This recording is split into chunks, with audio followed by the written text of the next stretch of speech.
Dennis Lloyd Martin lahir pada tanggal 20 Juni 1962 di Knoxville, Tennessee, United States. Ia sangatlah dekat dengan keluarganya, karena keluarga mereka memiliki tradisi untuk menghabiskan waktu libur atau hari-hari penting lainnya dengan berkemping. Itu membuat mereka mengenal satu sama lain. Pada tanggal 13 Juni 1969, William Martin, ayah Dennis, mengajak Dennis, saudaranya Douglas, dan kakeknya Clyde untuk pergi berkemah memperingati Hari Ayah Sedunia. Mereka berencana mendaki melalui jalur Taman Nasional Pegunungan Great Smoky. Dennis Martin berangkat mendaki dengan mengenakan t-shirt merah. Itu adalah pengalaman berkemah pertama kali untuknya. Karena itulah, Dennis terlihat sangat antusias. Dia juga mengharapkan petualangan luar biasa nantinya. Karena keluarga Martin sudah terbiasa dengan kegiatan ini, jadi hari pertama pendakian mereka berjalan lancar. Bahkan, Dennis yang saat itu masih berusia 6 tahun, berhasil mengikuti keluarga lainnya yang lebih berpengalaman. Pada hari kedua, tanggal 14 Juni 1969, keluarga Martin melanjutkan perjalanan ke Spencefield, padang rumput dataran tinggi di barat Smokies yang terkenal dengan pemandangannya. Di sana mereka bertemu dengan keluarga lain, kemudian Dennis dan Douglas bermain dengan anak dari keluarga tersebut. Saat ayah dan kakek Dennis sedang menikmati pemandangan Gunung Laurel, Dennis dan Douglas menyelinap pergi untuk berniat mengerjai para orang tua. Ayah Dennis, William Martin, sempat mendengar ketika anak-anak itu berbisik tentang rencana mereka. Namun, ia tidak berpikir macam-macam tentang hal itu.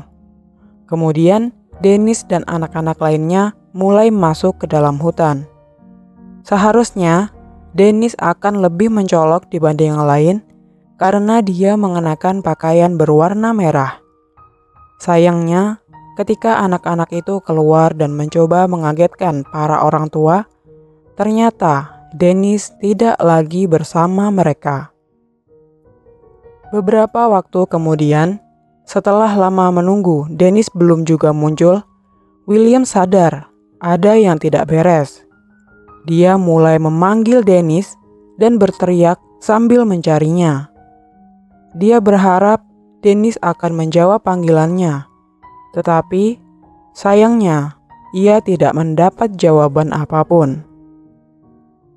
Para orang tua kemudian dengan cepat mulai menyisir ke dalam hutan terdekat dan mendaki beberapa jalan setapak untuk mencari Dennis. William bahkan menempuh jarak bermil-mil jalan setapak dengan panik sambil memanggil-manggil Dennis.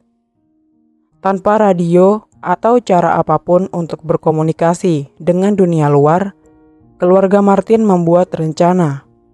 Clyde, kakek Dennis, mendaki 9 mil ke pos penjaga hutan Cades Cove untuk meminta bantuan. Saat malam tiba, badai petir datang.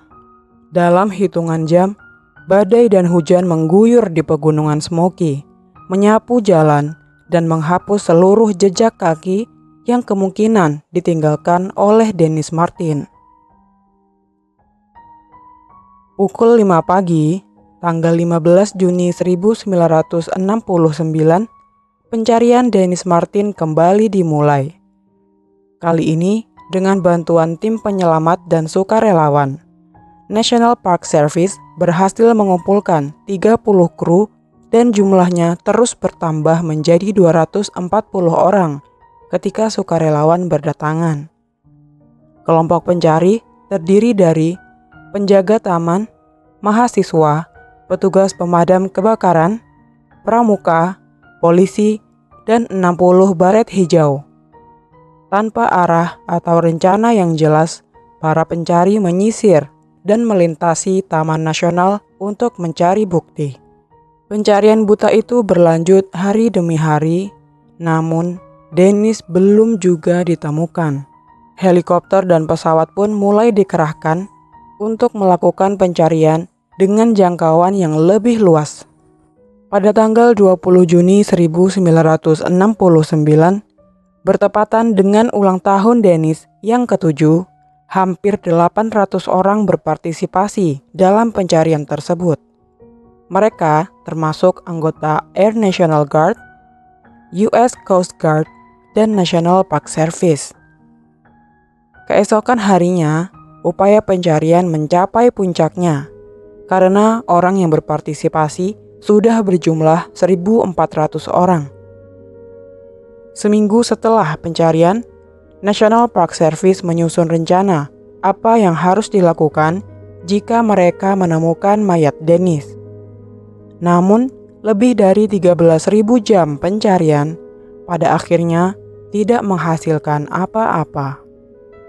Ada kemungkinan para sukarelawan mungkin secara tidak sengaja menghancurkan petunjuk dengan apa yang terjadi pada Dennis Martin. Seiring berjalannya waktu, dengan tidak adanya petunjuk apapun, harapan untuk menemukan Dennis dalam keadaan hidup semakin kecil. Upaya pencarian dan penyelamatan Dennis Martin berkurang secara bertahap seiring dengan semakin berkurangnya para sukarelawan.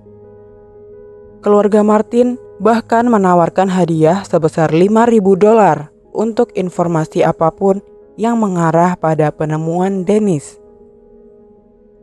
Alhasil, mereka menerima banyak telepon dari paranormal yang mengaku tahu apa yang terjadi pada putra mereka. Tetapi, tak ada satupun yang berhasil. Lebih dari 50 tahun kemudian, tidak ada yang tahu apa yang terjadi pada Dennis Martin pada hari dia hilang di pegunungan Smoky. Banyak teori-teori mulai bermunculan, dari penculikan hingga kematian akibat tersesat dan kelaparan. Ada juga yang beranggapan bila Dennis dimakan oleh beruang atau babi liar di taman. Meskipun begitu, beberapa orang percaya Dennis Martin adalah korban serangan suku kanibal yang diisukan hidup bersembunyi di kedalaman Taman Nasional tersebut. Dan alasan mengapa tidak ada yang ditemukan dari tubuh atau pakaiannya adalah karena suku tersebut hidup tersembunyi di suatu sudut hutan yang tidak bisa dijangkau. Tapi ini hanya teori konspirasi dan tidak bisa dibuktikan kebenarannya. Sementara itu, keluarga Martin percaya seseorang mungkin telah menculik putra mereka. Seorang lelaki bernama Harold Key melaporkan bahwa dia sedang berada 7 mil dari Spencefield pada hari Dennis Martin hilang. Di sore hari, Key mengaku bila dia mendengar jeritan memuakkan.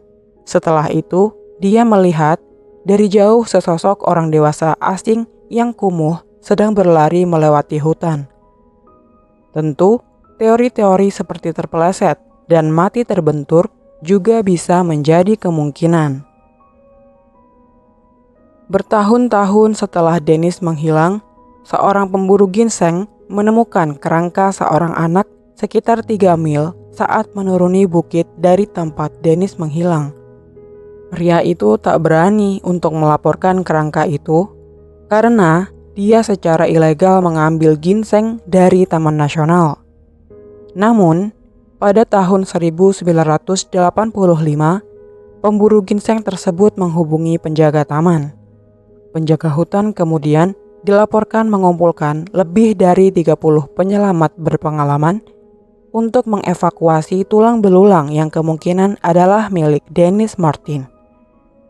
Sayang, ketika mereka mendatangi lokasi sesuai yang disebutkan, kerangka tersebut tidak dapat ditemukan.